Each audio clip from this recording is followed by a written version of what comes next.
All right, what you're getting ready to watch, and I'm gonna be very short here, is a compilation of videos from when I bought this car and started to build it. All these videos are probably on my YouTube channel, way buried down in the list a couple years ago. But what I want you to see before the car, it's gonna be selling at Mecum, May 18th. Um, is basically as I took it from this stage to this stage here. If I can point my hand in the right spot. Um, Thought you might find it interesting to see kind of the progress, how it went along. I'll probably include a few snippets of, if any, video that I still have of the car, of being at a show or something and riding around. So anyway, hope you enjoy the compilation of building the 70 SS. All right, well, enjoy the video. So, the 35,000 mile car has been sold. So I decided to go get something else. Kind of on a whim here. This is a 1970 SS 454. It's out of Alabama, Paint Rock to be exact. And the car was originally from Kansas, as you can see by the dry metal and a factory no vinyl roof car. I've looked it over, I can't find any rust except for a few places here and there. I mean, I haven't had the carpet up yet, but I'm pretty confident what I'm going to find. It's a little surface back there, but as you can see, and of course anybody that knows these Monte Carlos, all super sports had this junk here, level ride, and it has it. And it also has a tack gauge dash, which was an option in any car. It's got a floor shift tilt wheel. It came with a factory stereo radio because it's got the dual speakers in the back. You can see the dry climate and the sun. I've never seen a door panel split like this. It comes from being out west. The trunk has no rust. It's also got an extra door in the trunk. Underneath here, you'll see the 12 bolt with the sway bar, the air, well, one air shock left, and the shock protector plates. It's kind of in bad shape, but the boxed arms and the sway bar. So they also should be a suspension leveling valve under there. Got a little damage here. But this is one of the most solid cars I have ever seen. This car is 50 years old. And the fact that it's this good, I'd rather take, within reason, take a little dent or two here and there over a lot of rust. This can be pulled out. Little issue here can be fixed easily. I don't know what happened there. Like somebody rolled the wheel lips, but not really a big deal. That fender over there, I don't know. It's like the car was being put back on the road and they run it off the road and wrecked it, but the engine's just kind of chunked down in here. This is not the original LS5. The guy I bought it from said it was a 73 year model. So I don't know what I'm gonna do about the engine right now, but if you see this video, if you're interested in a Western car, you feel free to contact me. I'm not in a huge hurry to sell this car right now. I'm probably going to fix it. At least get it to the point of being a driver. Of course, there's a lot of work to be done to do that. But with my parts availability, it's easier for me than it is most. The thing with this car is no vinyl top. And no vinyl top from the factory. You can tell this is original paint on this car. You could almost drive it around as a patina if you wanted to. They definitely took a ride off-road for sure. This quarter panel is gonna need some body work, but again, like I said, no rust. This one over here is really straight. Some would say, well, why don't you put a quarter in it? Well, why do that when this one can be fixed? Don't cut the car unless you absolutely have to. Just want to do a short video, and I will keep you updated on the progress. Okay, everybody, this will be the second video in the SS454 project. We discovered something that we didn't like. Not only did this frame have a broken shock mount, I also discovered that the frame, although a rust-free frame, had been treated, the car's been treated so rough, there's a crack right here. So I figured, what else is wrong? So I decided to disregard. I've got this frame ready, the body ready to come off the frame. As you can see, the floors and all is dang near perfect in this car. Got everything cleaned and flushed out. It's a Kansas car, so it has been in a hailstorm. A lot of little dings on the roof. Okay. And the trunk floor is really good. So what we're going to do, we're going to use this frame here. It come out from under one of my parts cars a few months back. This is a good frame. We're in the south, so we have a lot of humidity, but good solid frame, no rust, just some scale and a few pits here and there. All the body mounts are good.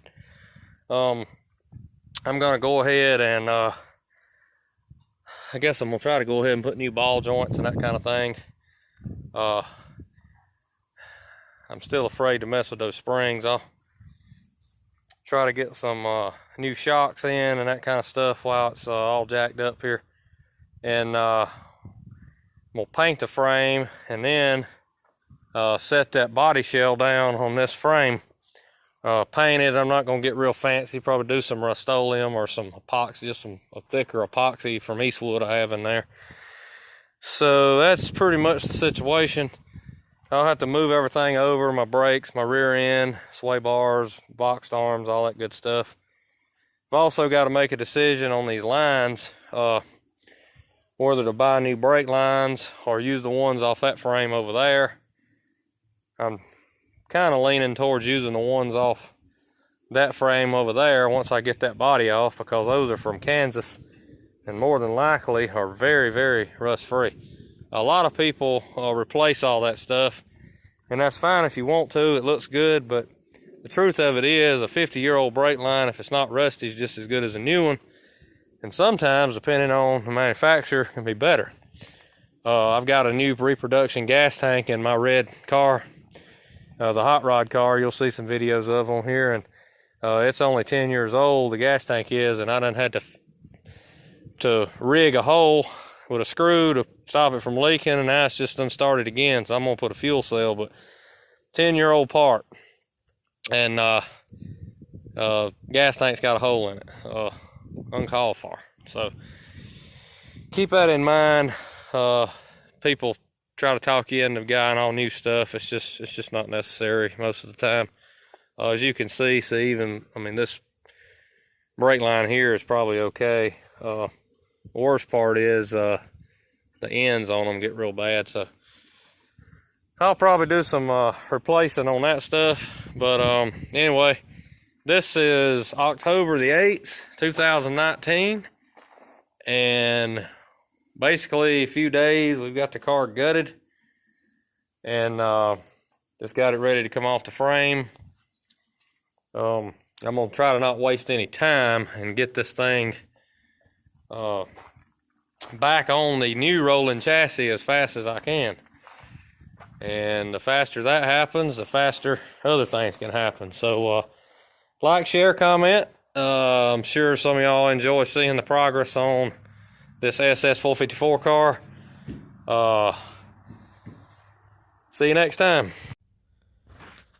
Well, I figured it was time to do another video on this car. It's a week before Christmas 2019. Again, this is the 70 SS454 project we started back several months ago. The half of the car is in my other building getting body work done, and going ahead and get the jump on that. So when I get the car running, I'll just have the shell of the car basically to be left to run, so to do the work on. So just kind of wanted to explain a little bit of what we're doing here. Hopefully this will give everybody some motivation to not be too afraid of their car in this type of predicament. This is the wiring harness here, and I've got it all sprawled out, but I've got the starter wires ran. This is the alternator wiring. This is actually the original harness, but just inspecting everything and retaping everything. So everything looks good about the harness. Everything's still soft and pliable, and don't have any frayed wires anywhere, so we're good there. We got the power steering not on here for good, but on here. I got these hoses from Rock Auto, much cheaper. Still got to bleed the brakes, and car, I've got the manifold sandblasted. Found some cracks in this one, so I've got to get the hopefully get the crack welded, and then take the car to the muffle shop and go and have exhaust ran. You got the shifter in there shifting, so everything's hooked up. Wiring's in the car. I've got the new gas tank underneath and tight. So it's shaping up. You can go back and watch these other prior videos, but since whenever I went and got this car and started on it several months ago, 2 or 3 months ago, it's came a long ways.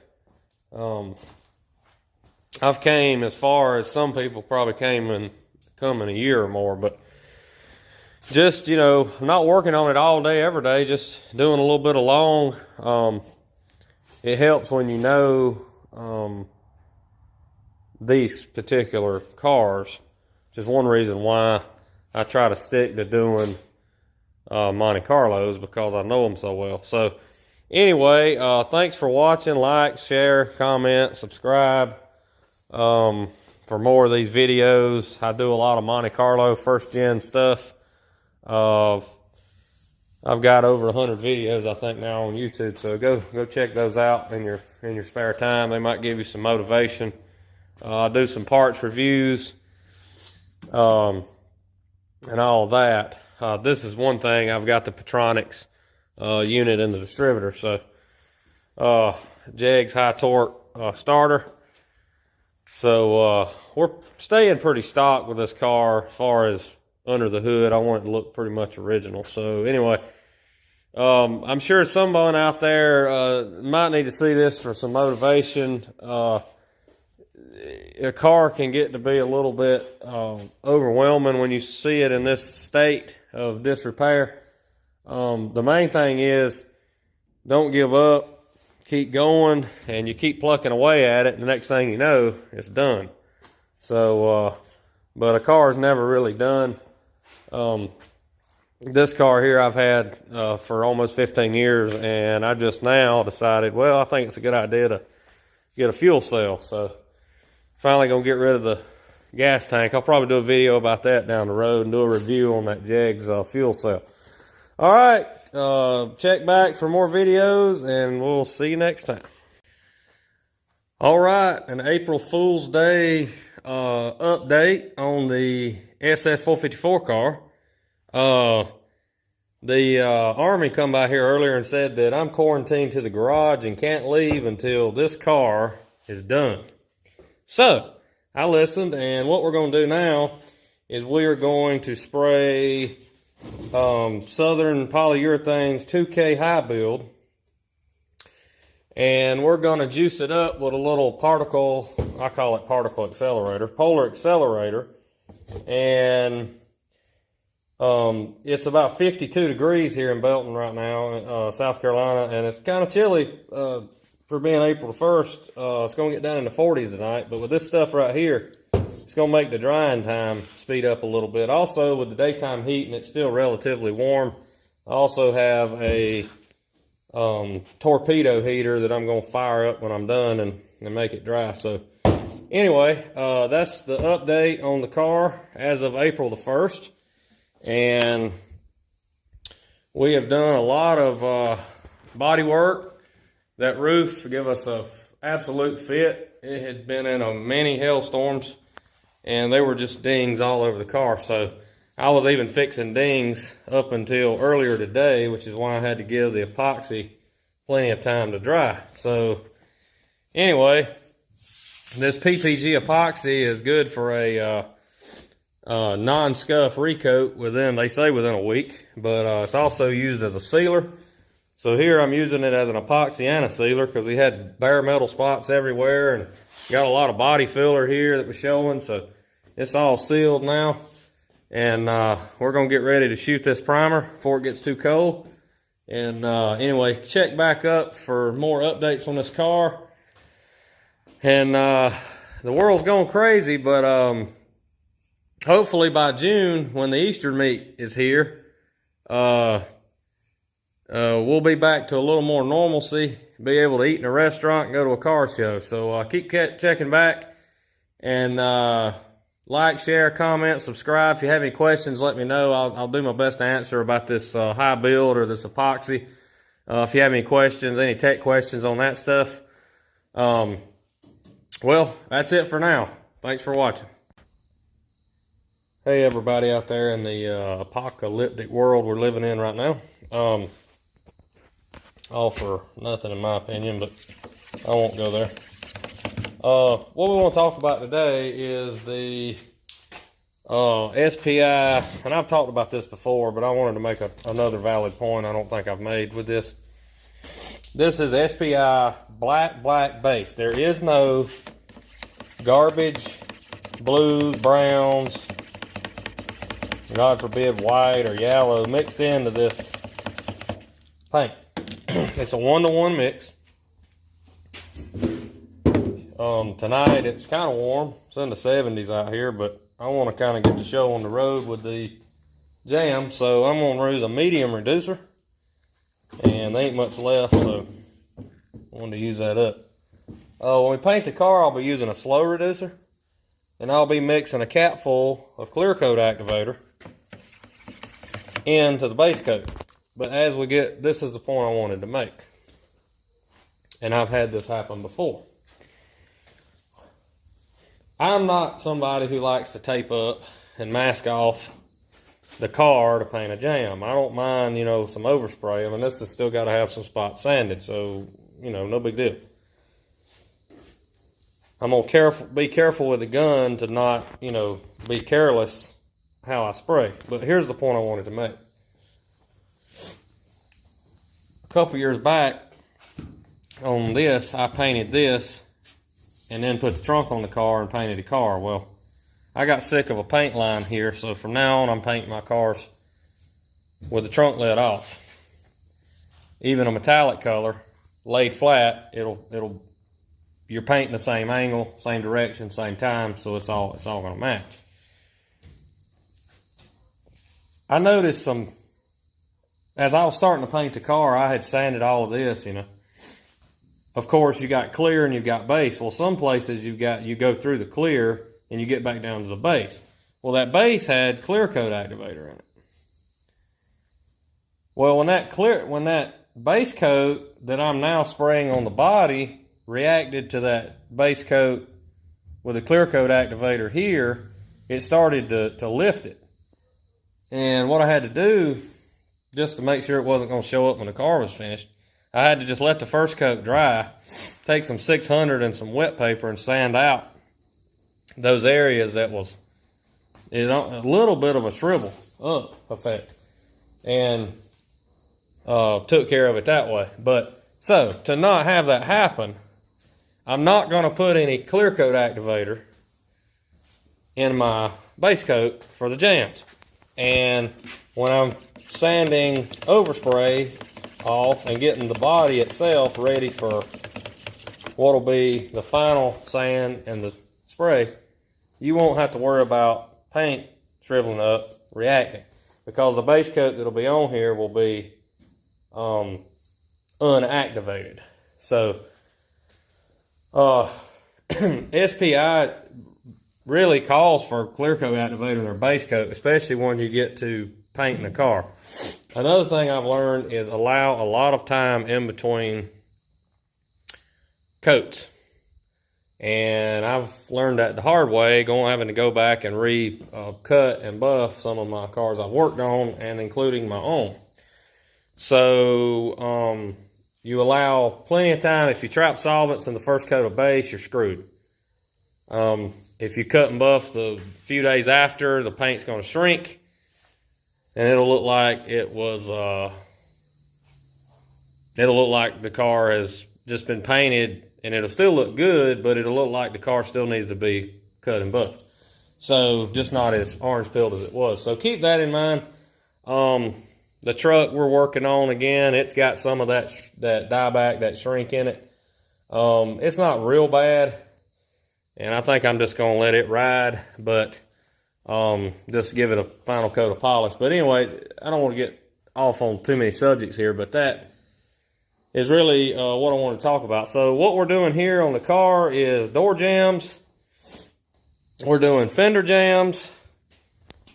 That's going to be fun, getting under there. Fender well around the edges. Of course, all the door jams and the back of the deck lid. The hood is had a few pits that I filled in with some glaze. And this is going to be, since the car is going to be a deep blaze clear, of course, I'm going to do the hood satin hot rod black to break up the monotony. As well as a lot of the stuff on the hood is going to be satin, not gloss this time, because the car itself is going to be black. If the car wasn't black, I'd just go all gloss under the hood. But that's a matter of personal taste. I just try to break it up a little bit, not be too much of anything. So we're going to get started here. This is, I believe, April the 7th, Tuesday. And this car's coming scary fast. So the next video, I'll probably do a short video about having the jams painted. And we're going to talk about the vintage air. And as you can remember, I've got a whole series of videos from the last Monte Carlo I've done about how to install the vintage air. I may even have to resort back and watch my own video because when you don't do it every day, you can kind of forget. But I've got a video with all the hoses. And also, once this is painted, there'll be no more overspray flying until the car's painted. The doors will be on. The vintage air is going in before the doors go on. You know, work smarter, not harder. Leave the car apart. Put the vintage air in with no doors, no fenders. Then put the car together. I'm also going to be taking this back off. It's just got straight water anyway, so I'm going to drain the radiator, take it out, paint it, paint the, well, it's already painted, I'm sorry, but paint the radiator support with probably satin paint instead of just this primer, so it'll hold up better. I'll briefly show you this.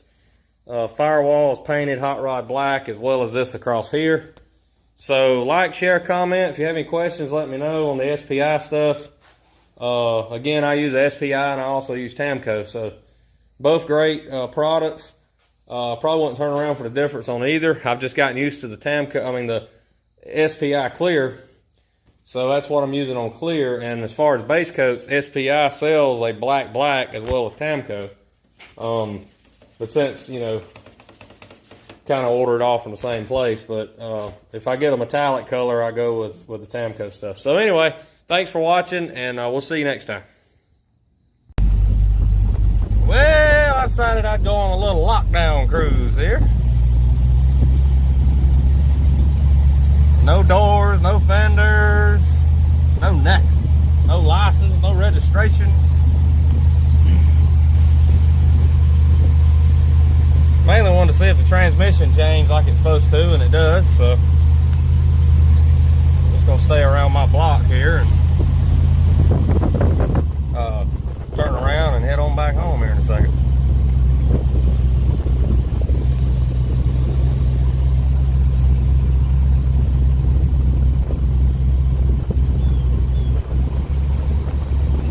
This will help a few things, circulate some fluids.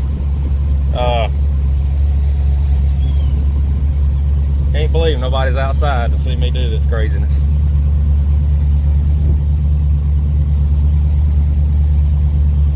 Go down here and turn around at my uncle's house.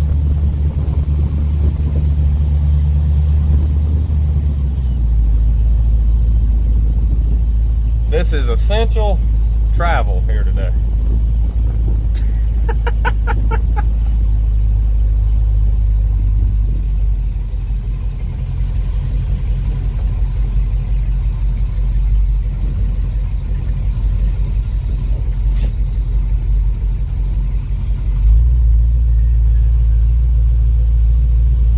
I guess Ricky's at work. Thank you, Rick, for letting you use the yard turn around.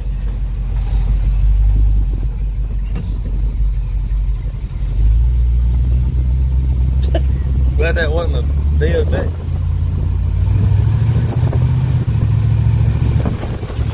Oh, there went my hat. Oh well, I don't need that one, I don't guess.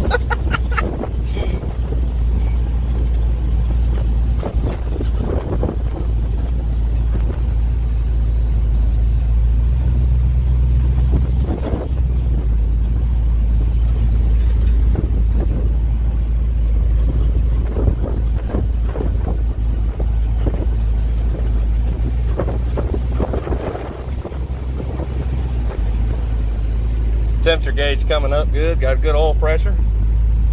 You know, when you're doing a car like this, if you got a little residential street that you can do this, and of course this car is insured and it's registered. I have a tag for it already. I just don't get caught. But you know, if you got a little residential street like this, you know, it's good to take it around and circulate some things every now and then. This is actually the first time I've done this. It's important to have some gauges. You know, don't get up very fast. Of course, I'm sitting in this seat. This seat's bolted down, but I'm not bolted down. So, you know, this car don't have any safety in it right now. There's no bumpers, there's no fenders, there's no doors. So don't get on the main highway and get yourself hurt, get hit, get yourself killed in a hurry. But anyway, I just mainly wanted to do that just for the hoot of it, and I had a valid reason that it needed to be moved around a little bit. So I guess I'll go back around the block in a little while and get my hat. If it's gone, oh well, I got plenty of those old Jegs hats. But I'm gonna get my vintage air and start putting it in. Thanks for watching. All right, yesterday's video was basically we have an air car. And you know, they sent me the non-air without factory air for a Monte Carlo. So what do we do? Okay, well, I go to start putting this thing in, and with the bracket they give me for the firewall, it's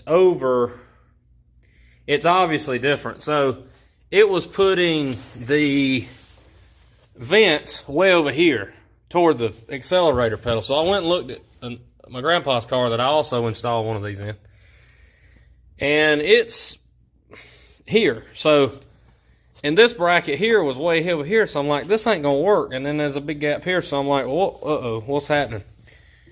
So I said, well, I'm just gonna have to drill some holes. So here's what I did. I used the same bracket. Again, it's too late to send back and get more brackets and all that stuff. The vintage air bracket stops right here. And I drilled another hole and another hole. So what I had to do is had a scrap piece of aluminum and making it, and it's up in here. I've got it taped up in here right now, but when I get ready to put my factory AC delete box on to keep this looking more stock over here on this side of the firewall, I didn't want to shade this firewall in this car. I'm going to use the factory holes with big fender washers to hold all this tight together when it's bolted all together to seal. Then I'm going to seal this with silicone or seam sealer. And then I'm going to put plenty of heat, the Frost King stuff that I have under the dash. I'm gonna put some here and along this area that they recommend for some better heat shield. And then my AC box, my delete box, that thing back there is going on, and it'll look fine. So again, if you run into this situation, that's what you got to do. You've got to drill your own holes to mount the box. And basically, when the box is in the car, that's about how much gap you want. Again, to take a deep socket and a short extension kind of shows you. And basically, the end of the console is here. You want that, and this is regardless of if you're having to booger it like I am, or you have the correct system. You want these vents to sit where the end of the console is. So, and again, I have this perfectly aligned. So, in a way, it's not all bad because I was able to set this box exactly where I wanted it. And this is going to work perfectly. I've noticed on the other kits I've put in, I struggle and fight to get this bracket in the right place because it's just not exact. So I've actually got this one probably 1/4 of an inch over this away, maybe a little further. But this bracket here will tilt. But again, they sent me a non-air kit for an air car. So I'm having to make do, and this is what I found to do. So anyway, I'll keep you posted, and I'll do another video on this. Hopefully you won't run into this, but if you do, I'm sure there's somebody out there that's run into this, bought their kit, get it home from a swap meet, wait 6 months, open it up. Oh crap, they sent me the wrong kit. I have an air car, and this is non-air car. They sent me vice versa. So for a non-air, vintage air Gen 4 system to be put in an air conditioning car, again, all the cutouts are totally different on a non-air car. This is what you're going to have to do. Basically fill the hole in, use insulation, and seam sealer like you would do anyway with the block-off plate that they include. This will do just as good as the block-off plate that they include with the air system, the factory air system, but this is just a little lighter because it's aluminum. And again, half of this is covered, so it's only this right here. And I'm going to use fender washers to tighten all this together. So it'll be just like it should be when it's all done, but I'm having to do some ingenuity. Another thing you want to make sure of is you don't have any kinked heater hoses or kinked AC hoses down through this area here, because if they're kinked, that's not going to be good. You want to run all of this. You want to run all these and get this thing in place before you do anything, and then seal this up. And then you just tie these up till you're ready. And most people don't have a hose crimper, so I have to take the car somewhere. So basically, when this car goes where it goes, all this will be put together, but it'll be crimped up. So anyway, that's all for now. Like, share, comment, subscribe. Any questions, let me know. Again, this particular video is for a situation where you've been given the wrong kit. A factory non-air, a factory air car, and given a non-air vintage air kit. It'll work, no problem. It just takes a little more time to get the box situated and go from there. So, thanks for watching. We'll see you next time. All right, a definite welcome sight to see. And driving this car to Carlisle at the end of June. I know some of y'all thought I was crazy when I posted that video of the dilapidated car a few months ago and talking about driving it to 600 miles, but it's looking more and more and more like that might be a possibility. We just got the SBI black base coat put on. We got 3 coats. Careful to wait enough time in between each coat. Put the first coat, wait over an hour. Barry recommends an hour. I waited about an hour and 20 minutes. And waited about 45 an hour, then put the second coat. Now I was on the phone with somebody for 30 minutes, so ended up being about 45 minutes and put the third coat. So on a flat color like black, 3 coats is plenty. There's no need to fan the color out or anything like that. I've discussed doing in some of my other videos. Although this is just a base coat, you can still see, you know, how straight this car is going to be. This base coat definitely has a sheen to it. More of a semi-gloss finish. I'm sure overnight it'll flatten itself out, but it's definitely going to turn out nice, I believe. And doubt it's going to be perfect, but you know, pretty straight down the side, I'd say. So you can always find some type of issue, you know, that you might overlook. But overall, what I'm seeing, I'm pretty happy. But this will be the update video on the car. And again, just thanks for watching. And now the fun part is the clear coat comes tomorrow, and then let it dry for a day or so and get it out in the sun, and then start the cut and buff process. A little bit different type of process this time with the starting at 600, and I'm gonna put 5 coats of SPI Universal Clear. So I'll let y'all know how that goes. Like, share, comment. Thanks for watching, and we'll see you next time.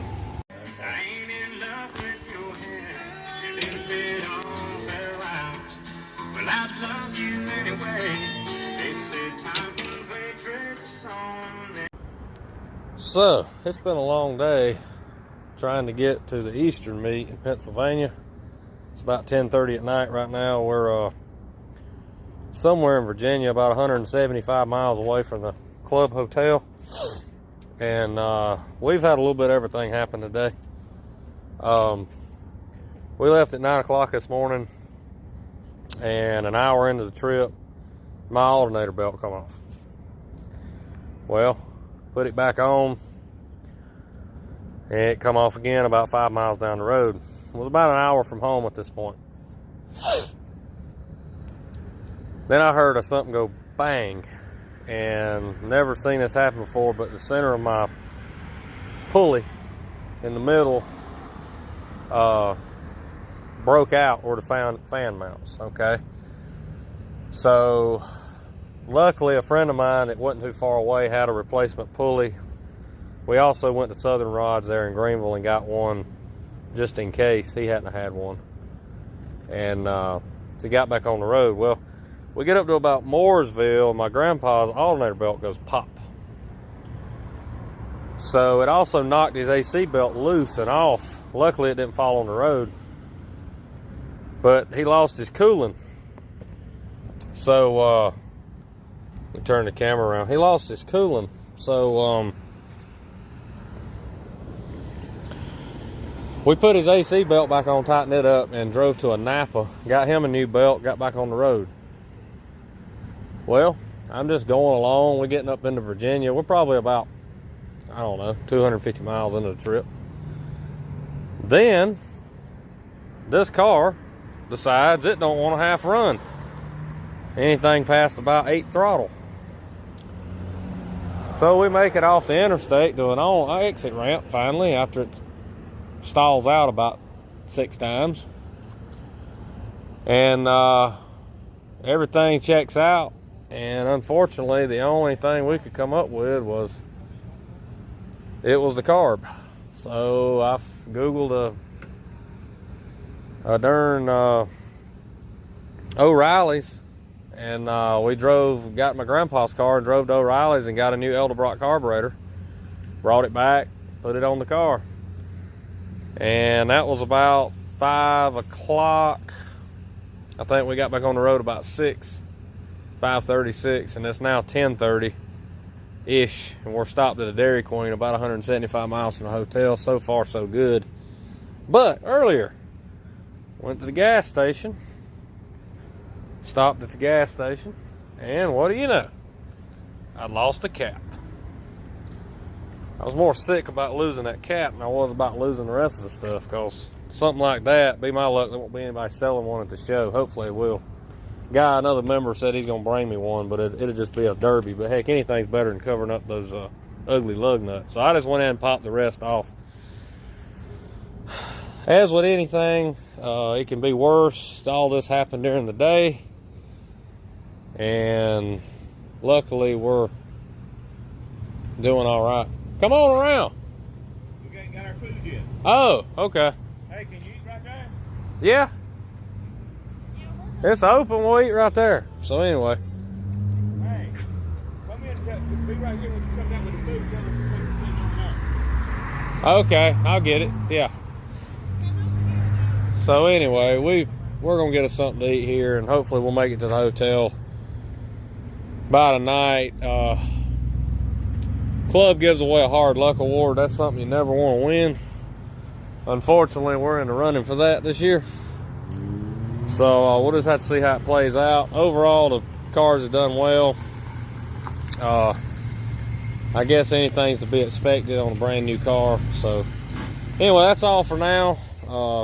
Hope y'all enjoy this video. I'll try to get it uploaded, hopefully using the club hotel Wi-Fi, and you can kind of follow along throughout the weekend, and we'll go from there, and we'll see you next time. We at the 2020 FGMCC Eastern Meet in Carlisle, Pennsylvania. Just a little picture of the jaw exercising going on out here. Drawing and everything. I gotta watch the girlfriend right now. Look, this is all just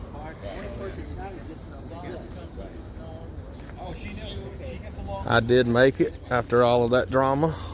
You may see that in my other video.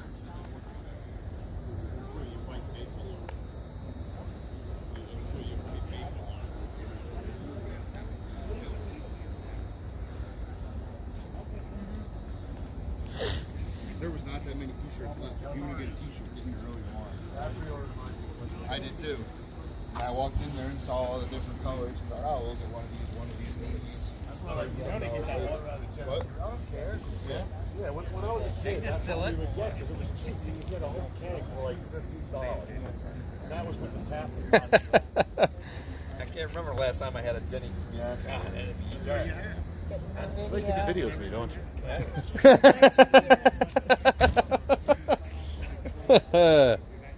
Oh boy, where are you going? Oh, you gonna move your car? Oh, okay.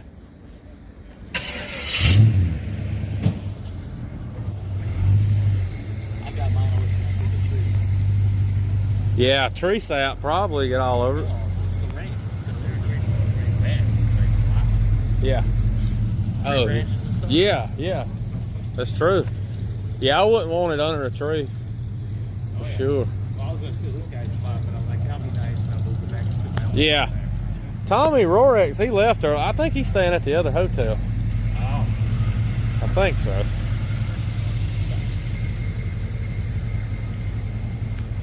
And I'll be doing some more videos of my car in the future. Go home and give me a clip for my headlight bucket? Or for my headlight? I'll look and see. I just need one for the Yeah, I know what you're talking about. They're bad about falling off.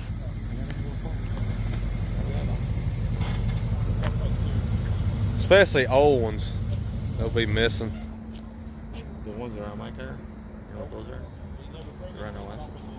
The headlight extent, the bezels are You don't see that very often. no, or the clips are NOS. No, the bezels The whole bezel and the clips are all on. are all NOS. Oh, okay. It sucks.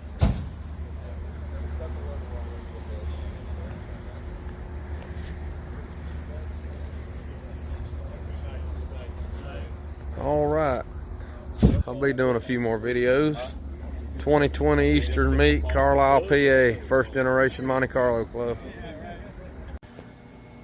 What's up, everybody? Doing another video from the motel.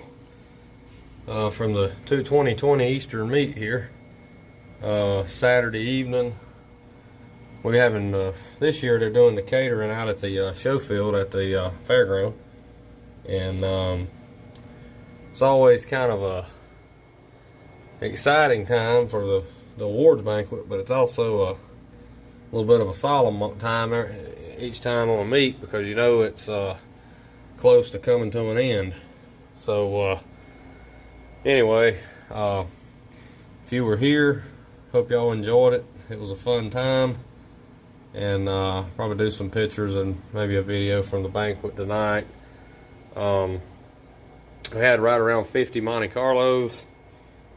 And just to kind of show you what I do for the banquet, nice unfaded FGMCC hat and a black unfaded FGMCC t-shirt that I only wear to the banquet. So it's kind of my banquet tradition.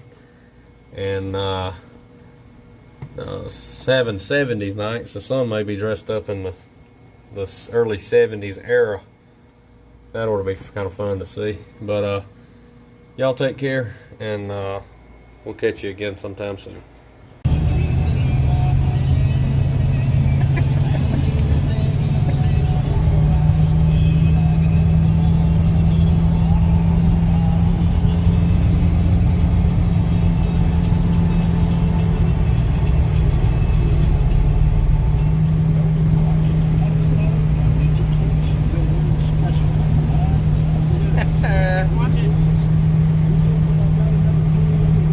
Donnie's probably wondering what in the world I'm doing.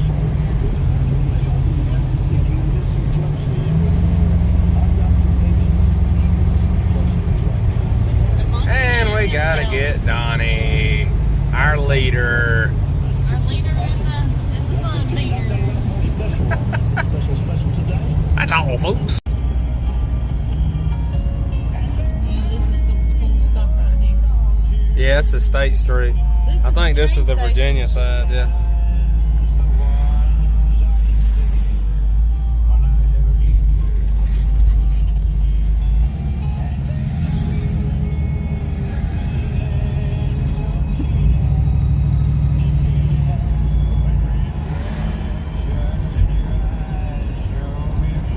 Paramount.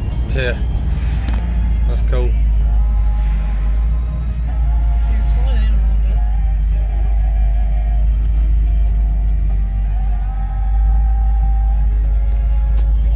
You got a picture of it?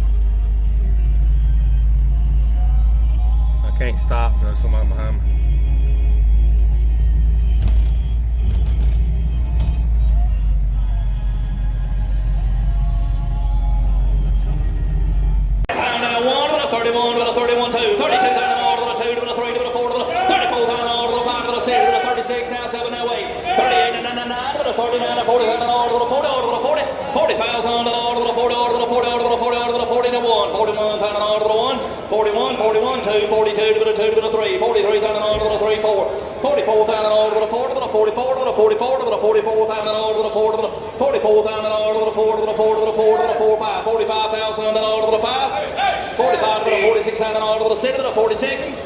I'm over on 46 on the order of the center of the 46. Come on. 46 on the order of the center of the 46. Come on. I'm at 45 of you. 46 on the order of the center of the 46. Now 7. Now 47 on the order of the 7.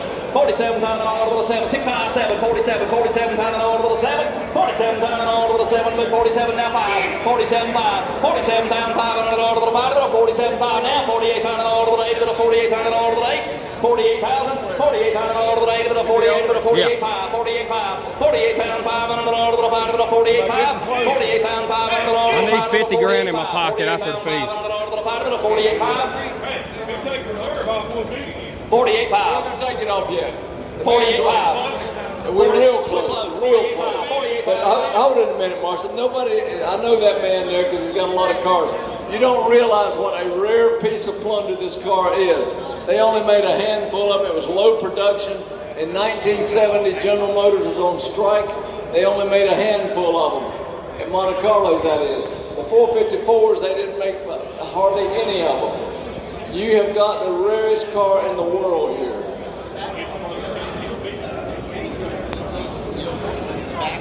I'm at 48,000, 48.5. Now 49, 49,000, 49,000. Y'all getting real close, come on. 49. Brother, I had to sell it for 250. 49, sir. 49,000. Now 49.5. 49 pound 5 on the order of the 5. 49.5. 49.5. Mr. Tubb. If you'll be here one more time, I'll take the reserve off. 49.5. Now 50,000. 50,000. Take it off. Watch this. Take the reserve off. 50 pound on the 50 to the 50 pound now. 50 pound 5. Come on. 50 pound 5 on the order of the 5. 50 pound 5. 50 pound 5 on the order of the 5 to the 50,000 5 on the order of the 5 to the 50,000, 50,000, 5. How many 50,000? Now 5, little 50,000, 5, Come on. Come on. Now 51,000, 51,000. Come on. Little 51, little 51,000, little 1, little 51,000, little 1, little 51,000. 51,000, little 1, little 51, little 51, little 51,000, little 1, little 51,000, little 1, now 1, 5, 51. Come on. Come on. 51 down, 5 and a little 5, little 51, 5, little 51, 5, little 52. Come on. Yes. Come on.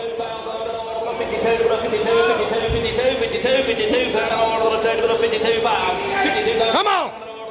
52, 5. 52 down, 5 and a little 5, little 52, 52, 5. 52 down, 5 and a little 5, little 52, 5. Yes. Now 53,000, little 3, little 53. 53,000, little 3, little 53, little 53, little 53,000, little 3, little 53, 53,000, 53,000, little 3, little 53, little 53, little 53,000, little 3, 53,000, little 3. Come on, one more time. Come on. 55,000, 56,000, 55,000. 55, 56,000. Come on. 56,000, Come on. 56,000, 56,000, 56, sold at 55,000. Woo! 55,000 to bid number 4, 5, 7. Woo! Oh, man. Ah. If you think that was high, where do you see the price on this little booger? It goes from 55,000 down to 5,500. Thank you. Yeah. 38, 23. Yeah. Oh my gosh. That's what my reserve was, 55,000. It made the reserve even without we taking it off. Well, it's going to a new home, everybody. Sorry for the camera shaking, but I'm shaking. Oh my gosh. Wow. Nice job, Jerry. Yeah, hold that for a second. Oh my God. Wow. A lot of money, bro. That's a lot of money. That's a lot of money. Yeah. It brought what it was worth. It brought what it was worth. Congrats. Big congrats. I'm known, man. Let's look at this.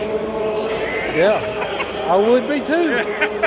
That's a nerve-wracking thing. It is. That's crazy. All right, I'm gonna go sit down. I'm gonna get this posted. Well, hope y'all enjoyed that. If you watched the whole thing, just wanted to give you kind of a flashback of some of the fun I had with that car and building the car from all the way from the first day I got it home all the way to about 3 or 4 minutes, the last 3 or 4 minutes or so of the auction. You can watch the entire auction story in a previous video from a few months back. And some of the other footage from that auction as well. The car next Thursday, a week from, actually 6 days from now, will be crossing the block in Indianapolis and mecum in Indianapolis, Indiana. The guy who bought it has chose to sell it. He's probably making a wise decision with the state of the economy. I wish him well. I wish him good luck with it. I hope he makes some money on it. So anyway, it'd be interesting to see what it hammers for at a big auction. I had my reasons for not taking it to a big auction. I felt like unless it done really well, the next auction I would have been able to take it to would have been Kissimmee, and by that time it may have been too late for the economic situation. So anyway, we'll be interested to see what it brings. So anyway, thanks for watching, and we'll see you next time. I'm going to get this uploaded tonight, and I'm taking off to Still in Motion tomorrow. Next week will be Classic Chevy Roundup on the road, on location. So look for those videos.